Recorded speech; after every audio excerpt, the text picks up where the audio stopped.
봐봐. 이제 오늘 김광균 광장부터 나갈 거야. 김광균, 김남규 해가지고 여기까지 나가자. 자, 페이지 97페이지.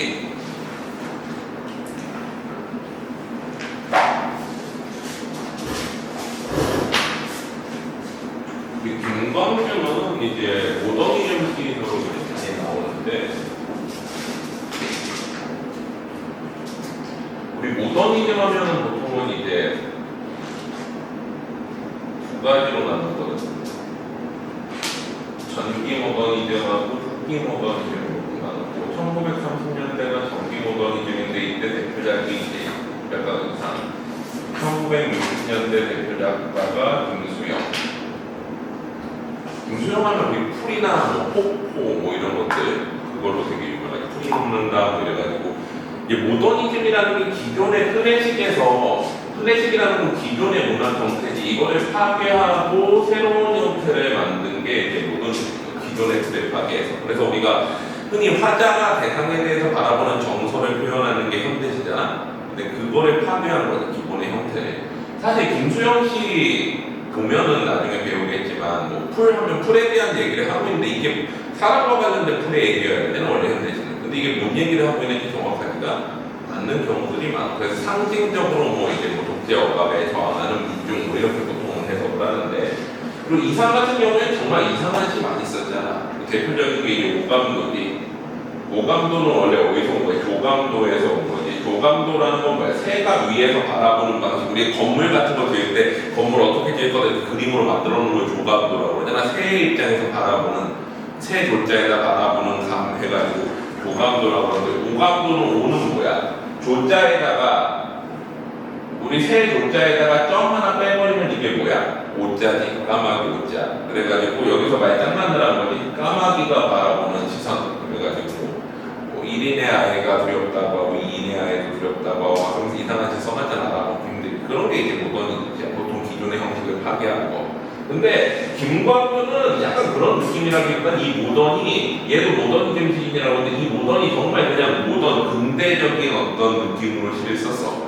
물론 이게 어떤 기존의 형식을 좀 파괴하긴 했지만, 모더니즘에는 뭐 원래 기존의 어떤 틀을 되게 크게 파괴해야 되거든. 막 띄어쓰기 안 한다던가, 이게 무슨 소리인지 알아보면 힘들게 쓴다던가 그랬는데, 김광균은 그 정도까지는 아니야. 시 자체는 그냥 일반적인 현대시랑 큰 차이는 없어. 근데 소재 자체가 어때? 도시적이야. 근대적이야. 그래서 이 김광균 하면 대부분 90%의 시가 뭐 생각하면 돼? 도시인의 고도. 이게 거의 주제의식이야. 대부분의. 그래서 작가가 김광균 나왔다 그러면 도시인의 고도 나오나 보다. 잘 모르겠다 그러면 도시인의 고도도 주제의식인가 보다. 대충 이렇게 얘기하면 거의 맞아. 이해되지? 자, 그래 김광균의 광장도 그래. 광장부터 한번 보자. 자, 화자 표면에 나오니? 화자 표면에 안 나오는 것 같아. 청자도 표면에 안 나오니? 이미지 상황조사 위주시키. 화자 표면에 안 나와. 청자도 표면에 안 나와. 이미지 상황조사 위주시고.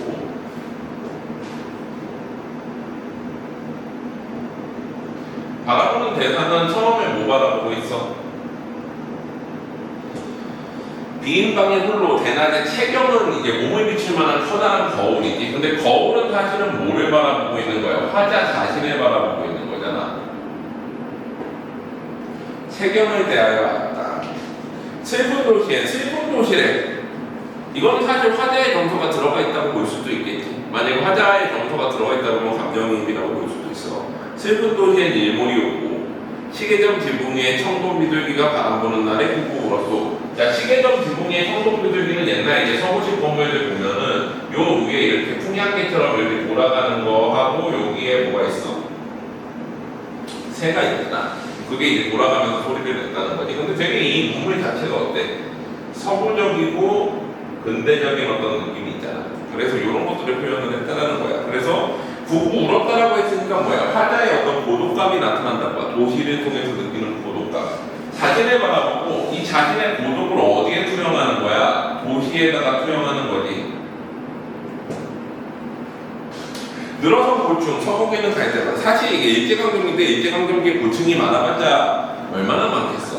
솔직히 일제강점기 고층 빌딩보다 동탄에 있는 고층 빌딩이 10배 이상은 더 많겠지. 근데 당시에 그냥 이제 도시적인 느낌을 살리고 싶어서 이렇게 표현한 거야. 늘어선 고층에 서거기는 갈대밭, 여름은 표목이 되어 표지판이 되어 조는 가로등. 표지판과 가로등 다 어때? 도시의 어떤 모습이 소리 없이 모색은 점을 모자지. 그래서 점은 해가 지는 석양색에 젖어서 엷은 배옷에 바람이 차가도 어때? 조각적 이미지를 통해서 어떤 고독감을 부각하지. 마음의 한 구석에 벌레가 온다. 벌레가 온다는 마음의 한 구석에 온다고 해가지고 이거는 감정이입이라고 보지는 않아. 비유적 표현이라고 보지. 보통 마음 속에서 벌레가 오는 거니까 고독감을 표현한 거지. 역시 황혼을 쫓아 내거리에 사람들 치다가 모자도 없이 광장에 서다. 모자도 없이 광장에 섰다라는 건 갈기몰라하는 도시인의 어떤 방황을 나타낸다고 보지.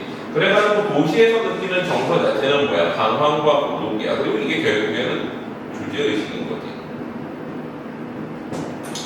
그래서 주제는 도시인의 방황과 고독 같은 거지. 이거를 이제 교과서 내용적으로 보면 도시 문명 속에서 느끼는 개인의 불안감 뭐 이렇게 나타내기도 해.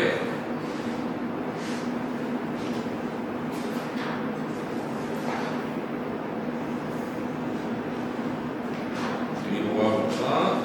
다음 거. 페이지 109페이지 노신. 노신은 루신이지. 중국의 이제 근대화의 아버지.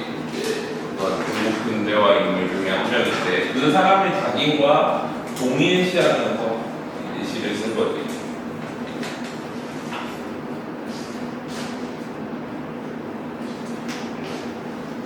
자, 거기 보면 화자는 나가 나오는 밑에서 세 번째 줄에 화자는 나인데 시를 믿고 어떻게 살아가나 하는 거 보면 화자는 시인이지. 바라보는 대상은 나와 그리고 가족,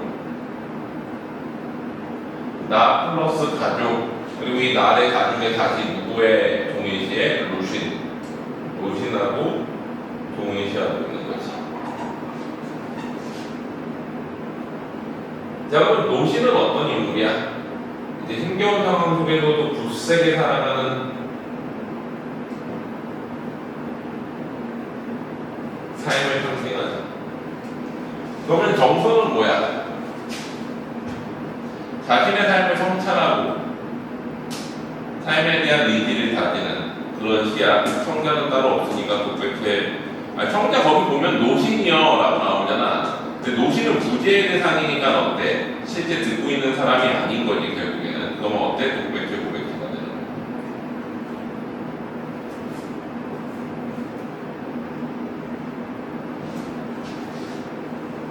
그래가지고 이 시의 주제는 뭐야? 자신의 삶에 대한 성찰과 삶에 대한 의지지.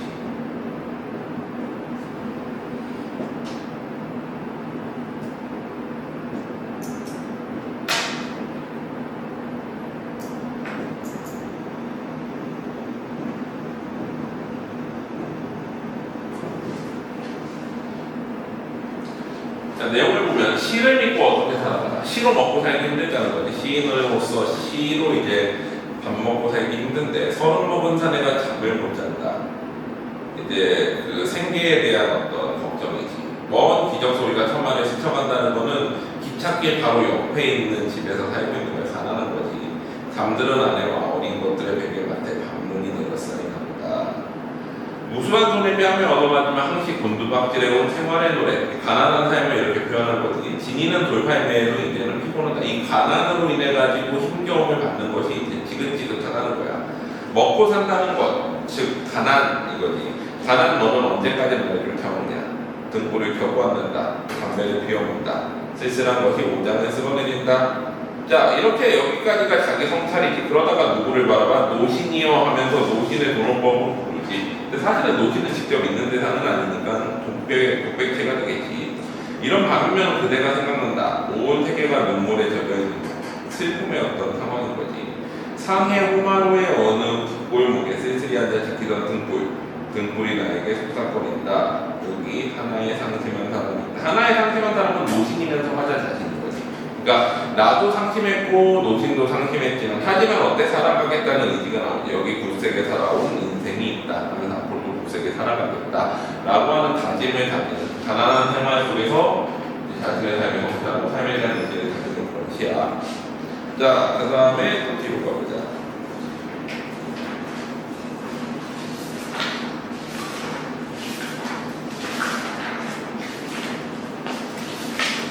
(125) 페이지 데센. 데센이 뭐니? 그림 그리는 거지. 밑그림 그리는 거. 소명 같은 거지. 자, 경치를 소명해놔서 데센이라고 한 거야. 해질녘의 풍경을 표현했는데 해질녘 풍경을 통해서 또 뭐를 나타내겠어? 고독감을 나타내지. 그리고 이제 도시적인 분위기는 데센이라는 제목 자체가 어때? 되게 군대적인 분위기. 일제강점기인 거 생각해봐. 그때 데센이라는 느낌 자체가 어떤 느낌이지? 좀 되게 세련된 어떤 서구적인 느낌이잖아. 그거를 통해 가지고 뭐를 표현한 거야? 황혼 무렵을 표현한 거지. 이거는 화자 표면에 들어오지 않지. 그 청자도 표면에 나오냐? 화자 청자 없는데 이미지 상황묘사 위주시지. 화자와 청자 둘 다 없고 이미지 상황묘사 위주시고.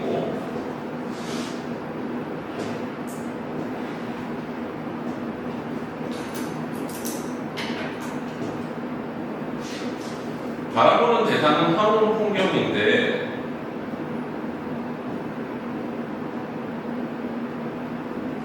황혼역의 이제 풍경을 그림 그리듯이 묘사한 거지. 묘사하면서도 거기에서 뭐가 나타나? 고독감이 나타나. 그래서 주제의식은 뭐야? 황혼역에 느끼는 고독감인 거지.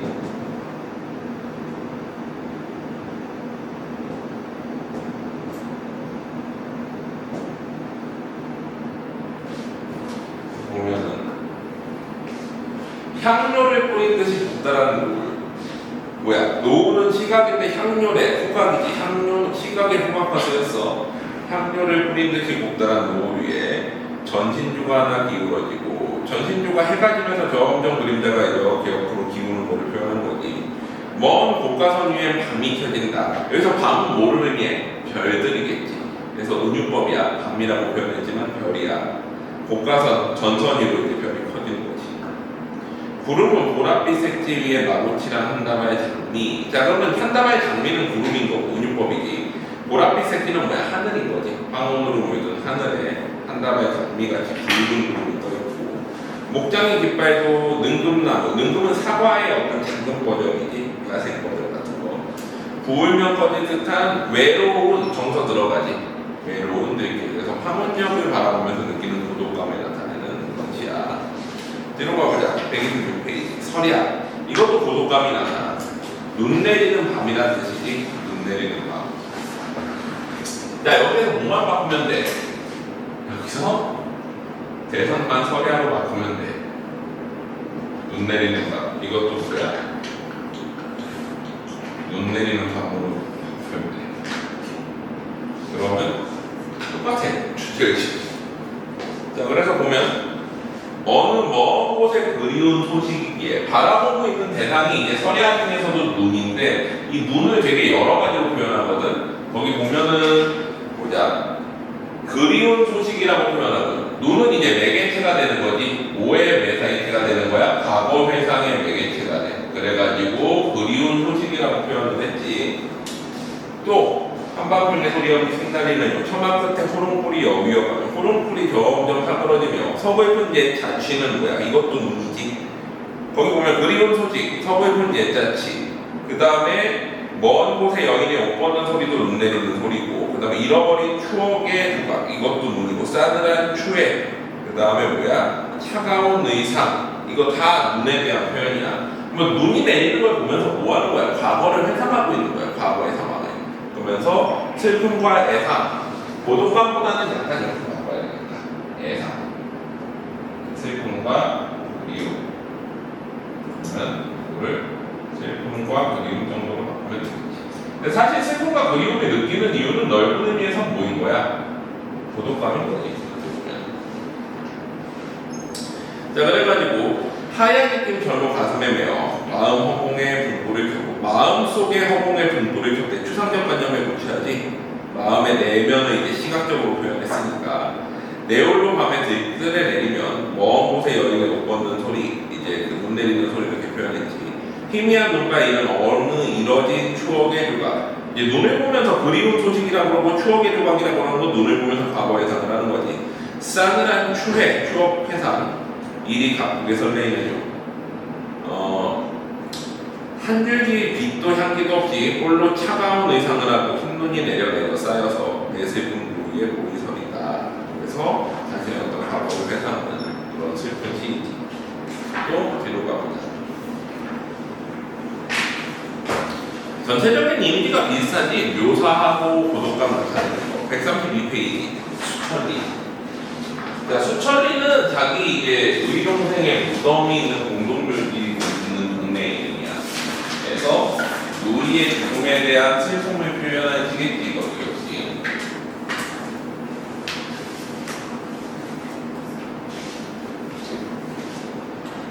자, 화자는 표면에 나오니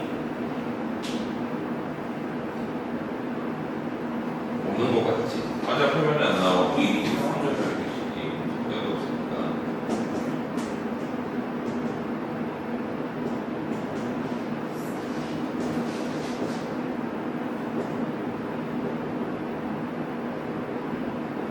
거의 이미지 상황 묘사가 많지. 중간이지. 그리고 루이 동생 무덤을 찾아가는지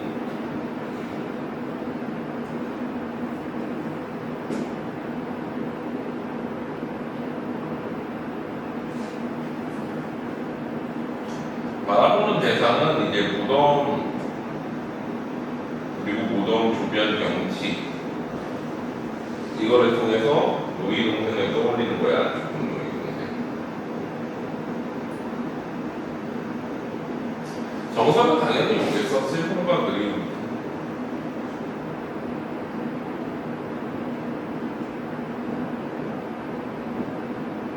그래서 주변은 죽은 루이 동생에 대한 슬픔과 그리움.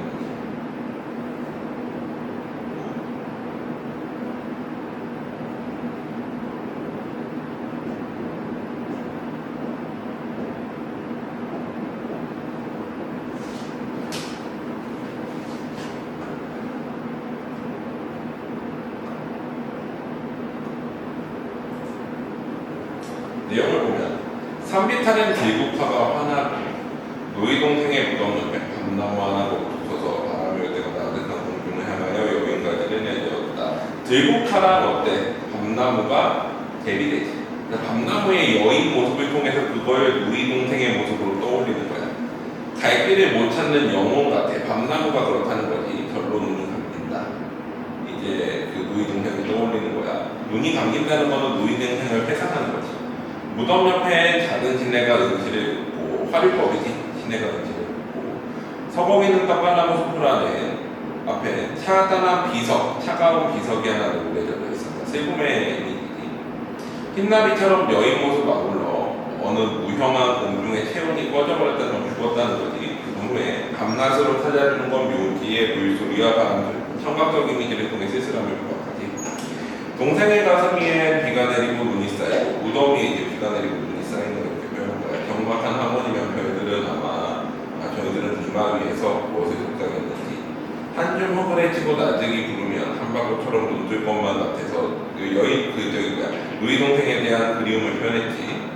서러운 생각이 오줌에 숨었다는 건 뭐야? 이제 서러운 생각은 이제 그 눈물이지 사실은 눈물을 오소매로 닦았다를 이렇게 표현한 거야. 서러운 생각이 오소매에 숨었다라고 표현했으니까 뭐야? 화류법이지. 그래서 루이 동생에 대한 슬픔을 이렇게 표현했고 뒤로 가보자.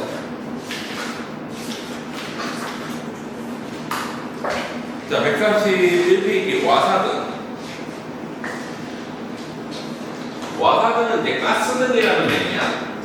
가로등을 옛날에는 가스로 많이 켰지. 도시가스 같은 느낌의 이제 가스만 있어가지고 그거를 쭉 매선해 놓은 다음에 그걸로 이제 불을 켜가지고 이제 가로등을 유지를 했어.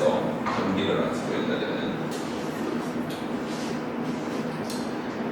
자, 그래가지고 그 가스등 자체도 뭐야? 이제 도시의 이미지인 거지. 도시의 가로등을 보면서 느끼는 정서를 표현했는데 역시 뭐겠어? 도시인의 고독감을 나타내는 거지. 화자는 거기에 보면은 나가 나오는데 청자는 안 나오니까 600개, 500개지.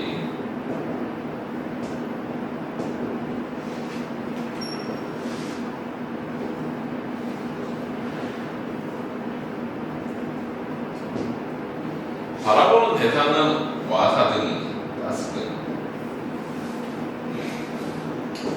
이거 되게 도시적인 소재잖아.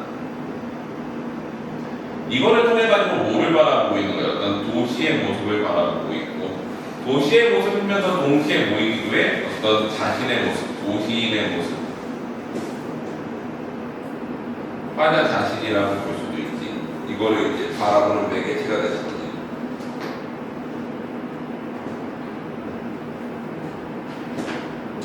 여기에 대한 정서는 슬픔, 고독감 같은 거고. 그러면 주제의식은 당연히 뭐겠어? 도시인의 고독감.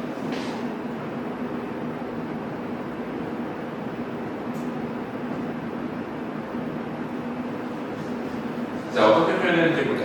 차가운 불빛이 하나, 등불이 하나, 빈 하늘에 걸려있다. 가로등을 보니까 빈 하늘에 불빛이 하나 걸려있는 것 같아. 내 홀로 어디 가라는 슬픈 신호냐? 그걸 보면서 나 홀로 어디 가라는 신호등 같다라는 거지. 홀로 가라는. 그래서 그거를 맨 마지막에 또 한 번 반복하지. 내 어디로 어떻게 가라는 슬픈 신호기. 신호기는 뭐야? 신호등이란 뜻이지. 차가운 등불이 하나 하늘에 걸렸다. 수미상관이지. 어쨌거나 이걸 보면서 뭐를 느끼는 거야? 어디 가라는 거냐 하면서 고독감을 느끼고 있는 거야. 중간에 보자. 긴 여름 해가 황망히 날개를 접고, 해가 날개를 접어대. 활용법이지. 늘어선 고층, 창백한 묘석같이 황홀해져서, 또 고층 빌딩이라는 표현 나오지. 도시적이지. 그게 창백한 묘비 같다라는 거야. 건물들이. 찬란한 야경, 무성한 잡초인형 헝클어진 채 사념 벙어리, 생각의 벙어리가 되어 있답니다. 그래서 이제 도시의 고독감을 느끼는 거지. 이 배경 묘사를 통해서 표현해. 피부의 바깥에 스미는 어둠. 이것도 고독감을 표현한 건데, 어둠이 스민다고 했으니까 시각에 촉박하지. 낯설은 거리, 아우성 소리 까닭도 없이 눈물이 섰구나. 거리에 있는데도 이제 어때? 고독감을 느끼는 거야. 그래서 뭐라고 해? 공허한 군중의 행렬에 섞여. 군중 속에 있지만 고독을 느끼는 거지. 내 어디로 그리 무거운 기회를 지니고 왔기에, 무거운 슬픔을 지니고 와서 길게 그린 그림자가 이다지도 어두워. 내 어디로 어떻게 가라는 슬픈 신호가 가로등이 이제 신호처럼 보이는 거지. 그래서 자신의 어떤 고독감을 표현하시지. 또 뒤로 가보자.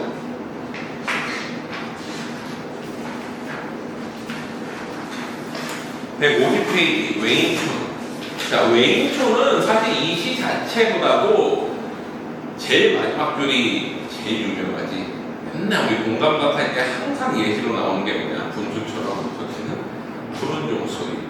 이게 제일 유명해. 이 사람 시 중에서 이 부분이 제일 유명해. 근데 이 시 자체는 별로 안 유명하지. 이 시 자체도 유명하긴 하지만 많이 안 배우고. 공감각 할 때 항상 이걸 배우지. 자, 웨인촌이라는 건 뭐야? 웨인, 외국인 마을. 우리 웨인 부대하면 외국인 부대라는 뜻이지. 웨인촌은 외국인들이 와서 사는 마을이라는 뜻이야. 그래서 이것도 되게 서구적인 이미지를 살렸어. 사실 한국에 있을 것 같지 않은 이미지인 거지. 뭐, 남의 독일 마을이나 뭐 이런 느낌인 거야.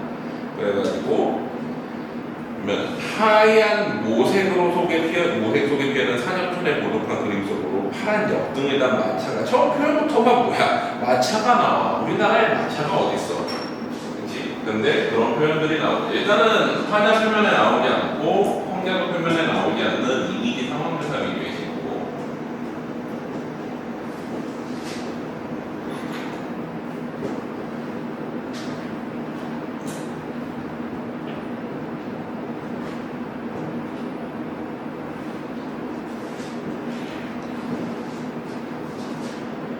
자, 바라보는 대상은 이제 외국인 마을인 웨인촌인데, 웨인촌에서 느끼는 정서는 뭐야? 역시나 고독감이지. 그럼 주제의식은 뭐야? 웨인촌에서 느끼는 고독감.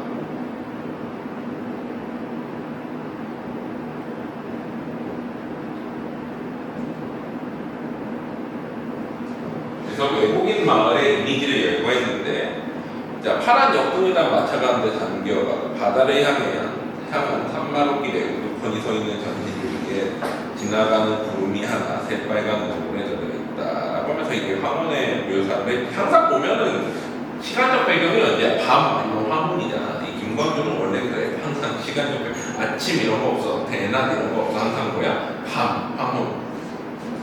바람에 불리우는 작은 집들은 창을 내리고 갈대밭에 묻힌 돌다리 아래에선 작은 시내가 물방울에 몰린 데 화를 뻗이지. 안개자욱한 하원집 이제 정원의 벤치 위에 한낮의 소녀들이 남기고 간 가벼운 웃음과 시드는 꽃다발이 흩어져 있습니다. 웃음이 흩어져 있다는 것은 뭐야? 청각의 시각까지. 청각의 시각. 외인 묘지, 외국인 묘지의 어두운 숲을 위해 밤새도록 가는 거란 별빛이. 자, 근데 아까 봐봐. 새빨간 노을에서 밤새도록으로 바뀌었으니까 시간의 경과가 나타나지. 그 다음에 어때? 이제 여인 손길을 열시를 가리키면까지 해가지고 어때? 시간의 경과가 쭉 나와. 저녁에서 밤, 그 다음날 아침까지. 자, 공백한 하늘에 걸려있는 철락의 시계가 여인 손길을 열시를 가리키면 날카로운 고탑같이 언덕 위에 솟아있는 퇴색한 성조당의 지붕에선 분수처럼 흩어지는 후른 종소리. 그래서 이거는 뭐야? 이제 그 외인촌의 모습을 좀 묘사한 거지. 열거한 거야. 김광현은 그렇게 어려운 거 없이 그냥 전부 다 묘사, 고독가 이렇게 해야 돼. 다음 거.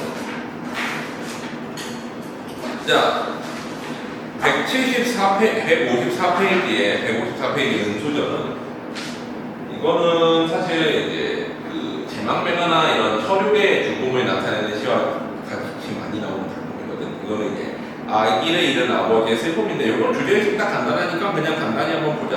아기를 잃은 아버지의 슬픔인데, 산이 저문다, 노을이 잠긴다. 다 어때? 황혼이지. 저물녘이야. 저녁 밥상에 애기가 없다. 왜? 죽어서 그렇지. 애기 앉던 방석에 한 쌍의 은수저, 애기 먹던 숟가락이 있는 거지. 은수저 끝에 눈물이 보인다. 애기는 없고 애기 먹던 숟가락만 있으니까 그걸 보고 슬퍼하는 거야. 자, 그 다음에는 사실 부모의 입장에서는 되게 슬픈 느낌인데, 아닌 사람 입장에서는 약간 호러 같은 느낌이야. 한밤중에 바람이 부는데 바람 속에서 애기가 오는데, 애기가 방 속을 들여다보고 들창을 열어도 다니는데 귀신 같지 거의. 근데 이제 부모 입장에서는 아기가 떠오르는 거지. 이제 밤중에 아기의 모습을 떠올리는 거야. 슬퍼하면서 그리워하면서. 먼 들길에 애기가 간다. 이제 죽음의 세계로 애기가 가는 모습을 상상하는 거지. 맨발 벗은 애기가 울면서 간다. 불러도 대답이 없다. 삶과 죽음 사이에 이제 거리감이 그림자마저 아른거린다. 그래서 요거는 이제 아이를 잃은 아버지의 슬픔을 표현한 거야. 혹은 뭐 어머니의 슬픔일 수도 있고. 자, 그 다음에 이제 추일서정. 추일서정도 그래. 제목 자체 보면은 뭐야? 추일, 가을날, 서정, 정서를 서술하다. 가을날의 정서, 뭐겠어? 고독감, 외로움 또 이런 거겠지. 그래서 추일서정도 어때? 가을날 풍경을 묘사하고 거기에서 고독감을 나타낸 시야. 화자는 표면에 나오지 않고 청자도 표면에 나오지 않는 이미지 상황 묘사 위주이고,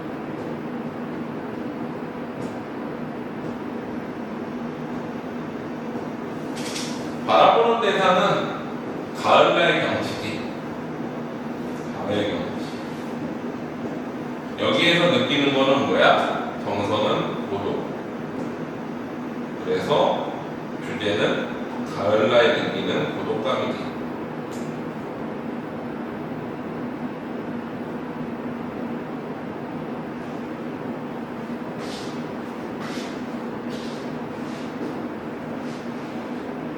자, 내용을 보면 낙엽은 폴란드 망명 정도의 집회와 같다. 폴란드 망명 정도는 이제 2차 세계대전 때 독일이 침공하고 나서 폴란드가 어떻게 망명하지 정부가. 그래가지고 이제 망명 정도의 집회는 어때? 쓸모가 없는 거잖아. 쓸모없는 집회와 같다라는 거지. 근데 굳이 이거를 뭐라고 해? 폴란드 망명 정도의 서구적인 느낌으로 했잖아.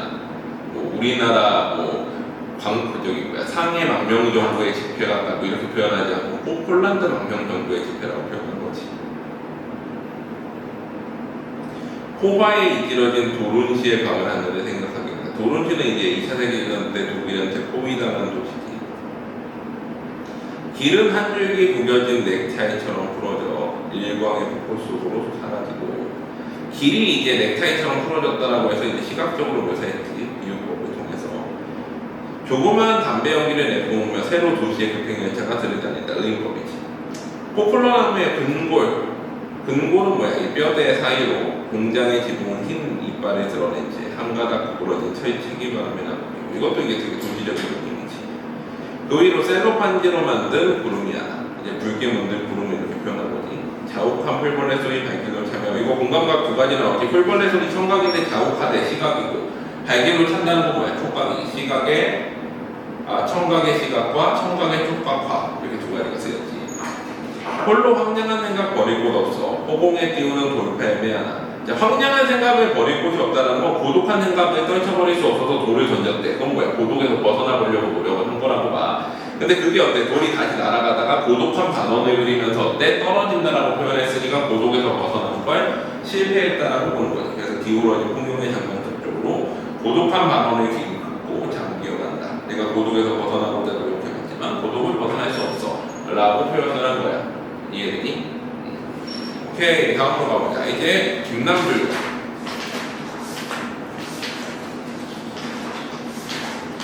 170페이지. 김남주는 최근에 읽었어. 2023년에 읽었고 일제강점기 때 태어난 여자 작가야. 근데 이제 겨울바다는 사실 우리가 교과서에서 딱 정리하기, 이렇게 딱 문학적으로 정리하기, 그러니까 문제 낼 때 정리하기 딱 좋은 작품이 겨울바다야. 그러니까 딱 떨어져, 뭔가 비밀가 딱 떨어지면 되게 깔끔한 작품이거든. 상징적이나 이런 것들이. 근데 이게 김남주도 다른 작품들 보면은 그렇게 딱 떨어지지 않는 경우도 있고, 또 그 다음에 이제 자신의 오래 살았잖아. 되게 오래 살았거든. 그러니까 1910 몇 년에 태어나가지고 최근까지 살았으니까 10년 전이 거의 100살, 잠깐만, 10년 전, 20년 전이니까 하여튼 일제강점기 태어나가지고 최근까지 살았으니까 거의 100살 가까이 살 거야. 그래가지고 되게 이제 재밌는 시가 하나 있거든. 겨울바다 보기 전에 하나 볼까? 뒤에 봐봐. 그냥 이 시를 보면은 좀, 이 사람은 어떤 느낌이구나 라는 생각이 좀 들 건데, 어디 있냐면은 서시 있을 거야. 193페이지 봐봐. 이거 먼저 읽고 하면서 시작할게요. 어떤 시를 쓴 사람인지. 자, 우리 연애를 하면 문제가 뭐야? 누가 먼저 고백했느냐도 자존심 문제고, 누가 먼저 그걸 끝냈느냐도 자존심 문제지. 항상 어때? 내가 찼어 라고 얘기하고 싶어 하잖아. 내가 차였어 라고 얘기하고 싶지 않지. 걔가 먼저 고백했어 라고 얘기하고 싶어 하잖아. 내가 고백했어 라고 얘기 잘 안 하려고 그러지. 근데 사실은 그게 중요한 거야? 아니야. 그게 중요한 게 아니야. 그거에 대해서 얘기하는 거야. 그게 사실 젊었을 때나 이럴 때는 되게 중요한 요소일 수 있어. 자기 자존심이 있는 거거든. 근데 사실 그게 중요한 게 아니고, 정말 상대가 좋으면 그건 중요한 게 아니야. 그거에 대해서 쓴 걸 봐봐. 이거는 뭐 시를 해석한다기보다 한번 읽어보면은 알 수 있는 내용인데, 가고 오지 않는 사람이 있으면 더 기다리는 우리가 되죠. 그러니까 만약 나를 떠나가고 돌아오지 않으면 우리가 더 기다려주자라는 거지. 더 많이 사랑했다고 해서 부끄러워할 것은 없습니다. 내가 더 사랑했다고, 그러니까 내가 이제 먼저 고백하고 내가 먼저 차였다고 해도 부끄러워할 건 없다라는 거지. 더 오래 사랑한 일은 더구나 수치일 수 없습니다. 왜 이렇게 속에서 많은 사람들이 그걸 수치로 부끄럽게 생각하기 때문인 거지. 유행이 그 능력이 우리에게 있어. 행할 수 있거든. 우리 먼저 사랑하고 더 나중까지 지켜주는 것이다. 그러니까 뭐야? 먼저 내가 고백하고 또 차이더라도 끝까지 사랑해주는 네가 된다는 거지. 사랑하던 일을 미워하게 되는 일은 몹시 슬프고 부끄럽습니다. 서로 잊을 수 없는 모멸의 기억. 걔가 나를 찰 때 되게 막 치욕스럽게 하고 막 그렇게 했더라도 한때 무척 사랑했던 사람에 대해 아무도 이용을 붓는 일은 없었으면 합니다. 그게 진정한 사랑이다 라고 얘기를 하고 있는 거죠.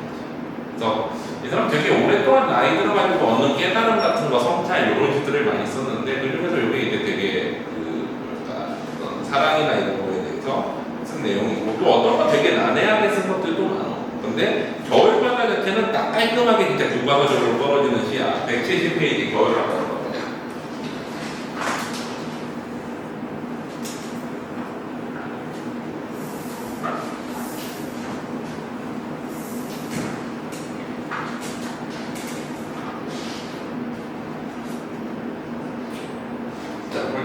화자는 표면에 나오지 나야.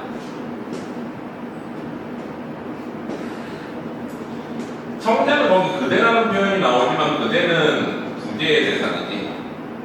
그대는 부재하기 때문에 어때? 존재하지 않는 성자물에서 독백지고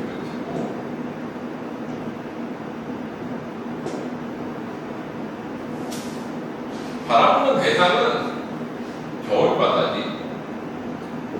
근데 이제 이 겨울바다의 의미가 이제 세 가지에 걸쳐가지고 바뀌어.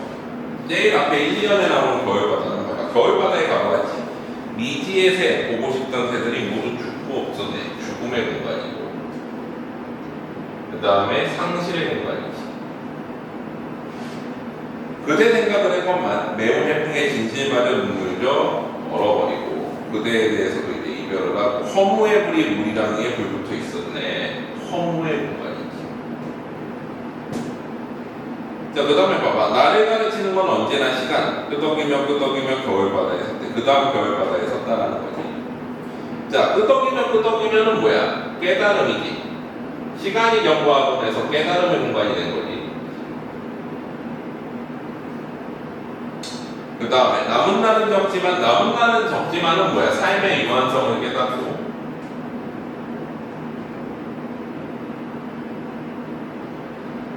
그 다음에 어때? 기도의 문이 끝난 기도를 끝낸 다음 더욱 뜨거운 기도의 문이 열리는 그런 영혼을 갖게 하죠. 더 기도는 뭐야?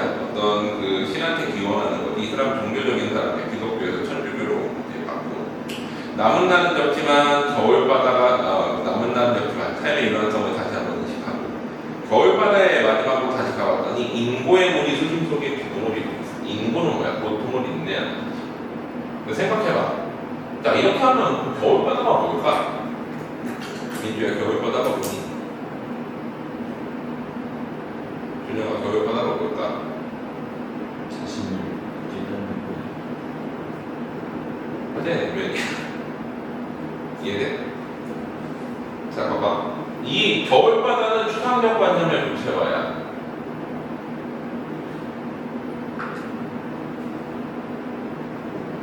추상적 관념을 교체하는 건 자신의 내면을 만약에 이 사람이 실을 이렇게 썼다고 봐. 자, 미지의 새와 보고 싶던 새는 뭐겠어? 뭔가 내가 추구하는 꿈과 이상이지. 그거를 상실하는 공간이니까. 그러면서 내 마음속에서 그대 생각도 해봤지만 그대에 대한 어떤 슬픈 이별의 이미지만 남아있고 허무감이 내 마음속에 가득 차 있었다는 걸 어떻게 표현한 거야? 물은 이제 겨울 바다잖아. 그 위에 허무의 불이 타오르고 있었다라고 표현을 한 거지. 즉 내 마음속에 허무로 가득 차 있었다라고 표현한 거야. 또 그래가지고 시간이 흐르고 나니까 내 마음속에 어때? 이제 끄덕이면 깨달음이 생긴 거지. 그 다음에 마지막에 어때? 인고, 고통을 인내하는 물이 수심 속에 기둥을 이루고 있었다. 내 마음속에 고통을 인내하는 힘이 생겼다는 거야. 자, 근데 이걸 겨울바다로 표현하지 않고 만약에 이래봐. 아, 나는 홍가인하고 다 상실했어. 이별해가지고 마음도 너무 허무해. 근데 시간이 지나니까 어느 정도 깨달음을 얻었대. 그러고 어때? 고통을 인내하는 힘이 생겼어. 일기장이 이게 시야? 아니잖아. 이거를 비유적으로 표현해가지고 뭔가 감각적으로 표현해내야 보인 거야? 그게 시인 거잖아. 그래서 자신의 내면을 뭐에 빗댄 거야? 겨울바다에 빗대가지고 표현하는 거지. 그러고 나면은 이제 이 상황이 단식히는 거지. 아, 이게 이런 의미들이었구나. 전부 다 상징적 의미잖아. 내 마음속에 허무감을 극복하는 과정을 겨울바다라는 상징적인 어떤 의미를 부여, 상징적인 기여를 가지고서 의미를 부여하면서 표현을 하는 거지. 자, 그런데 정석은 뭐겠어? 인생에 대한 허무감과 이거에 대한 극복을 이기는 거지. 그래서 그게 주제인 거지. 삶의 허무감에 대한 극복을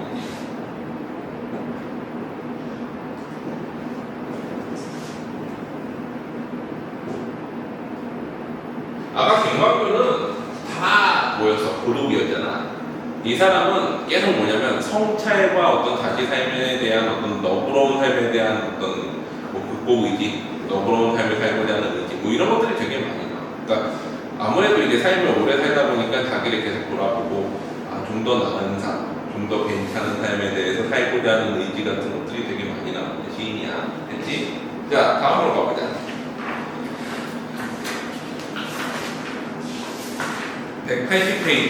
180페이지 생명.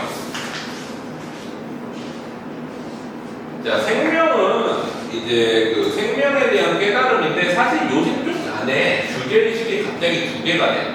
그러니까 원래 주제의식은 생명은 고통 속에서 오고 자유민주주의 같은 것들도 고통 속에서 온다는데 갑자기 그 고통을 함께할 수 있는 사람은 함께할 수 있는 사람은 친구고 함께할 수 없으면 친구가 아니다 라는 뭐 내용도 담겨 있어. 그러니까 사실 주제의식이 하나만 남아야 되는데 주제의식이 두 개를 같이 한 시에다 때려 넣은 느낌인 거야. 그래서 좀 난해한 시인데 어쨌거나 이제 화자는 거기 보면은 표면에 나오지는 않아. 청자도 표면에 나오진 않는데 근데 말인 거는 어떻게야? 왜 그러냐면은 단정적 원조와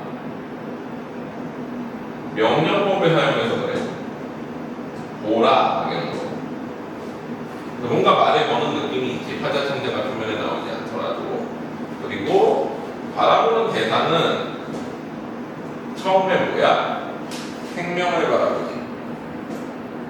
여기 생명과 같은 게 뭐야? 진실도 그렇다는 거야. 얘네 둘 다 어때? 고통과 시련을 통해 가지고 성숙한다는 거지. 얘네가 성숙하는 거는 고통과 시련을 통해서. 그리고 이 고통과 시련을 함께 해야지만 진정한 친구라는 거지. 이거를 함께 하는 사람만이 진정한 친구다 라고 얘기를 하고 있어. 정서는 뭐야?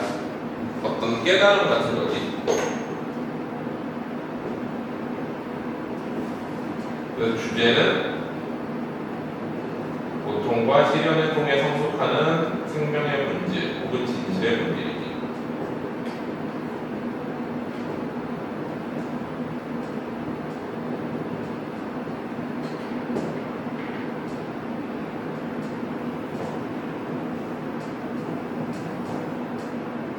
고통과 시련이 없다면 뭔가 이렇게 발전할 수 없다는 거야. 우리 항상 생각해봐. 문명은 어디에서 발전했어? 너무 살기 힘든 곳에서도 발전 안 하지만 너무 살기 쉬운 곳에서도 발전하지 않아. 뭐 어디야? 적당한 곳. 우리 먹을 게 넘쳐나면은 농업이 발달해? 안 발달해. 그리고 우리 뭐 외적의 침입이나 이런 게 없으면 어때? 건축 기술도 발달하지 않지. 전 세계에서 기술이 제일 빨리 발전하는 시기가 언제야? 전쟁 때야. 전쟁 때는 뭐든지 어떻게든 빨리 만들어야 되는 그 기술을 어떻게든 만들어낸단 말이지. 그 기술을 가지고 우리가 지금도 뭘 쓰고 있어? 핸드폰도 쓰고 있고 비행기도 타고 있고 다 전쟁 기술로 만든 거지. 핸드폰에 사용하는 기본적인 통신 기술도 전쟁 기술이고 인터넷도 뭐야? 원래 군사 네트워크망이었지. 비행기도 원래 뭘로 만들려고 했던 거야 사실. 처음에 라이트 형제야 뭐 비행기 이렇게 띄우는 거에 목표가 있었지만 그 다음에 그 비행기가 급속도로 발전한 건 두 번의 전쟁을 겪으면서 발전을 했지. 전쟁 능력으로 생각하는 게 있어. 대부분이 사실 이제 전쟁을 통해 발전하는데 사실 고통과 시련을 통해서 사람도 발전을 한다는 거야. 자 보자. 생명은 추운 몸으로 온다. 고통과 시련을 겪으면서 생명이 태어난다는 거지. 벌거벗고 언당에 꽂혀 자라는 초록의 겨울보리. 이 생명의 첫 번째 예시가 겨울보리고 두 번째 예시는 세 번째 연에 있는 겨울나무들인 거지. 생명의 어머니도 먼 곳에서 추운 몸으로 왔다. 생명의 어머니는 봄이겠지. 그 봄이 되면은 어머니도 이제 겨울에서 이제 봄으로 올 때 추운 몸으로 온다는 거지. 진실도 부서지고 불에 타면서 온다. 버려지고 피 흘리면서 온다. 이거는 뭐야? 이제 어떤 자유나 민주주의 같은 것도 고난과 시련을 겪어야지만 온다는 거야. 겨울나무들을 보라. 추위의 면도날로 제 몸을 다듬고 자신을 성숙시키는 거지. 잎은 떨어져 먼 날의 섭리에 불려가고 자연의 섭리로 이들은 다 떨어지지만 줄기 속에는 뭐야? 충전된 부싯돌처럼 생명이 꿈틀거리고 있다는 거지. 봄이 되면은 다시 이제 잎이 될 거라는 거야. 그 다음에 이제 사연을 보면 갑자기 주제의식이 벗어나. 금가고 일그러진 걸 사랑할 줄 모르는 이는 친구만이다. 상한 살에 해주고 입맞출 줄 모르는 이는 친구만이다. 이 고난과 시련을 같이 하지 못하면 친구가 아니다라고 갑자기 얘기하고 있지. 그러고 마지막은 똑같아. 소미상관이지. 생명은 추운 몸으로 온다. 12대분 다지나 추위로 하얗게 들어놓는 한방눈 눈송이로 온다. 그래서 어때? 고난과 시련을 통해 생명이 자라난다 라고 얘기하고 있는 거지. 자, 그 다음에 또 뒤로 가봅니다. 자, 서시 지나서 서리 페이지 194페이지. 서리는 눈 내리는 날이라는 건데 눈 내리는 날에 자기를 성찰하고 좀 더 너그러운 삶을 살고자 하는 화자의 생각이 나타나는 시야.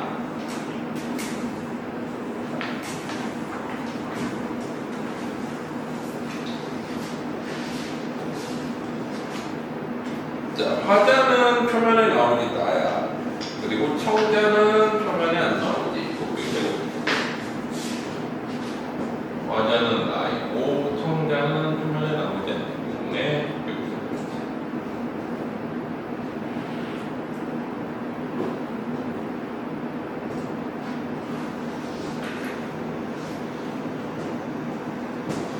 바라보는 대상은 뭐야?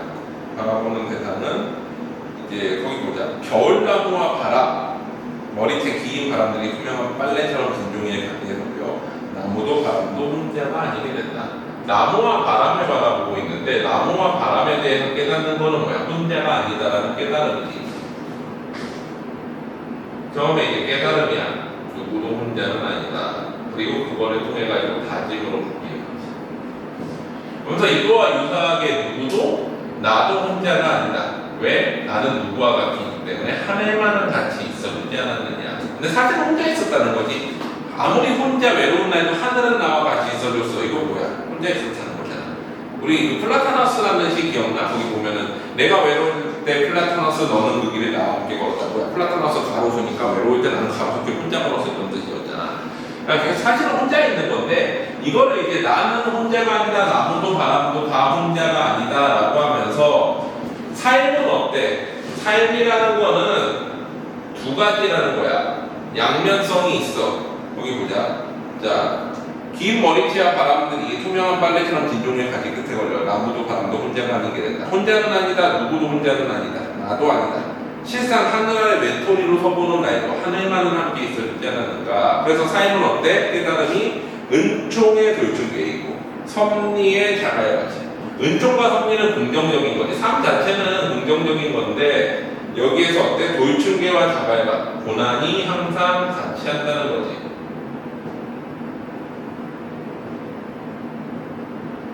그래서 서로 대비되지만 삶이라는 건 어때? 그 고난 속에 은총과 섭리가 있다 하시네.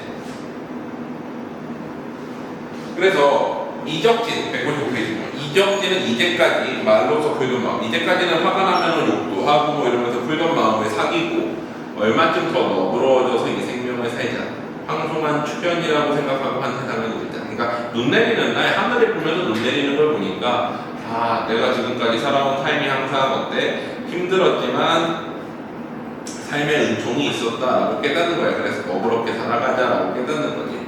그래서 새해의 눈시울이 뭐야? 눈이지. 새해가 눈물을 흘리는 것 같다는 거야. 순소의 원곳. 승천했던 눈물들, 나의 어떤 고난과 시련 통해서 겪었던 어떤 성숙이나 여러 가지 신의 섭리를 생각했던 그런 것들이 다시 땅 위로 떨어져가지고 어때? 눈으로 내리는 것 같다라고 표현을 한 거야. 주제의식은 뭐야? 너그러운 삶에 대한 다짐이지.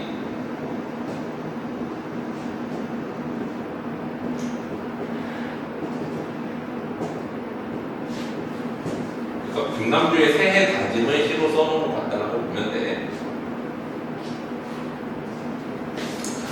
자, 그 다음에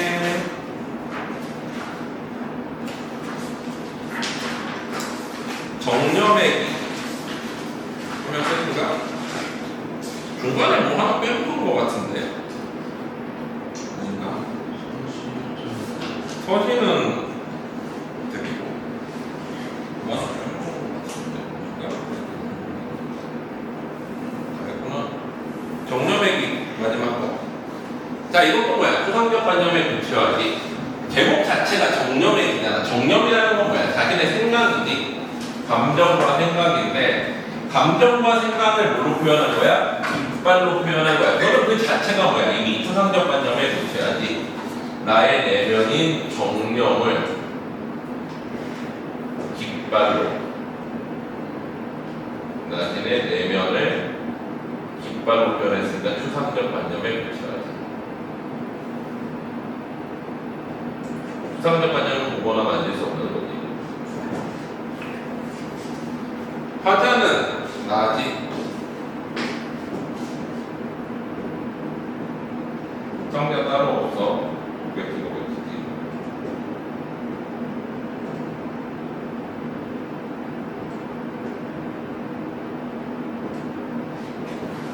바라보는 대상은 자신의 내면이지. 정서는 소망이야. 어떤 소망이야? 자신의 내면에 이제 어때? 어떤 슬픔이나 막 여러 가지 어떤 적정적인 어떤 그런 거 다 사라지고 순수한 삶을 살기를 소망하는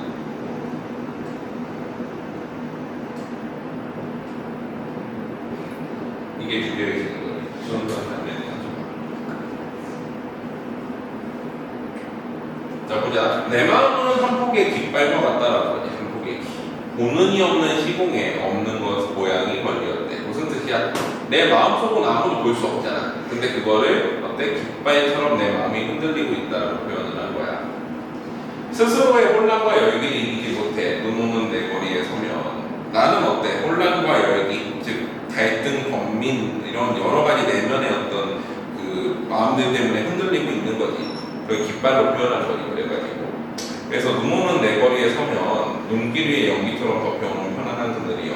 마음의 귀는 눈에 음악이나 듣고 있는가는 음악 자체 눈도 어때? 그렇게 긍정적이기만 한 건 아니라는 거죠. 그러니까 뭐야? 일시적으로 내 마음의 혼란에 잠재워주기는 하지만 이게 본질적으로 내 마음의 어떤 혼란스러움이나 뭐 갈등 뭐 이런 거를 해결해줄 근본적인 어떤 그 저건 아니라는 거야. 근본적인 해결책은 안 돼. 눈은 그냥 일시적인 해결인 거지.